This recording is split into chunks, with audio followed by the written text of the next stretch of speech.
Do you remember your home church?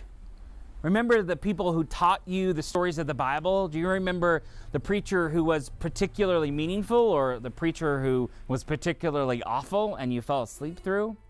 I remember this one woman in a community I was at who would fall asleep and her oxygen machine would beep because she was breathing through her mouth and not her nose, and the community as a whole would say, "Anne, wake up!"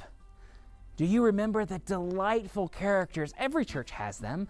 The names change, but the people remain the same. Do you remember the crotchety old men who grumble all through church, but they just light up when the children come in? Or an older couple who yells questions at each other because they can't hear during the midst of the sermon? You know that child who kicks the seat behind you the entire time. The truth is, Thomas Wolfe said, you can't go home again. Have you ever tried to return to these communities and it just wasn't the same? As we begin our Lenten series looking at returning home, which will eventually mean the actual return to the building, just keep waiting, we'll get there.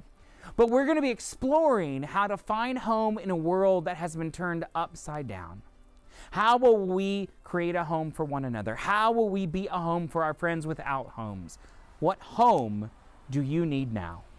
We hope you'll join us this Sunday, 9:30 a.m., bozemanumc.org/live.